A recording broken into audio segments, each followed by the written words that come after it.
इतिहासकार, समाजशास्त्र के चिंतक, पॉलिटिकल थिंकर,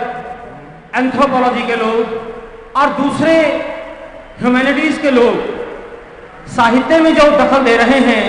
साहित्य में जो व्याख्याएं कर रहे हैं, उससे साहित्य की एक नई समझ हमारे सामने आ रही है। यह काम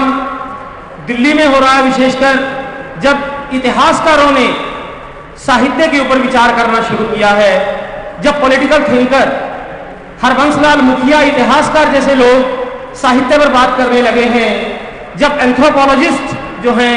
वो साहित्य पर बात करते हैं, जैसे अभी विनोद साहब ने बताया कि हरीश पुरी जी ने इनकी किताब के ऊपर जो टिप्पणी की है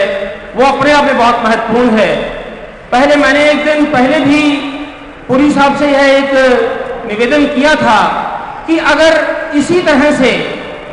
दूसरे डिसिप्लिन्स के लोग एक इंटरडिसिप्लिनरी अप्रोच के साथ भाषाओं में अपना दखल दें, भाषाओं में अपना विमर्श बनाए, नए डिस्कोर्सेस पैदा करें, जो डिस्कोर्सेस हमारे सामने रमेश कुंतल मेघ जी ने भी खड़े किए हैं,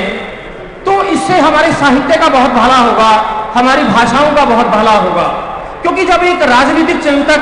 या कोई इतिहासकार या जो कोई मानव शास्त्री या जब कोई सौंदर्य शास्त्री, एंथ्रोपोलॉजिस्ट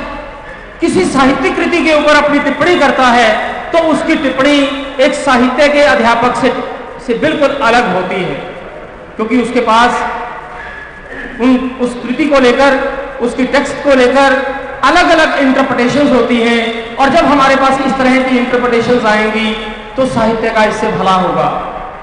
तो मित्रसेन मीर जी के उपन्यासों की जो सबसे बड़ी खूबसूरती है, किस प्रकार इन्होंने कानून शास्त्र को, न्याय व्यवस्था को और दंड व्यवस्था को प्रश्नांकित किया है, कानून व्यवस्था के ऊपर बहुत बड़े सवाल खड़े किए हैं, हमारी न्यायपालिका की रेलेवेंस के ऊपर बहुत बड़े सवाल खड़े किए हैं और हमारी दंड व्यवस्था के ऊपर बहुत बड़े सवाल खड़े किए हैं। क्योंकि यह जो दौर है यह एक उत्तर बस्तीवादी दौर है, पोस्ट कॉलोनियलिज्म का दौर है, और जब हम पोस्ट कॉलोनियलिज्म के पर्सपेक्टिव से मित्रसेन मीर या किसी भी उपन्यासकार के ऊपर चर्चाएं करेंगे तो हमारे सामने बहुत नए डिस्कोर्सेस पैदा होंगे। खुद मैं मित्रसेन मीर जी के उपन्यासों के ऊपर पोस्ट कॉलोनियल एस्पेक्ट से इनके उपन्यासों पर विचार कर रहा हूं, तो मैं डॉक्टर मेघ साहब से, क्योंकि हमारे यहाँ बहुत बड़े साहित्यकार, लेखक, बुद्धिजीवी मौजूद हैं जो मेघ साहब से बहुत अपेक्षाएं रखे हुए हैं, तो मैं चाहूंगा कि डॉक्टर मेघ साहब अपने चिंतन की पूंजी से, अपनी विजन से, अपनी उस इंटरडिसिप्लिनरी अप्रोच से इनके उपन्यासों के ऊपर कुछ और टिप्पणियां करें, कुछ और संकेत करें, ताकि उन संकेतों की रोशनी में हम और आगे बढ़ सकें। मैं पुनः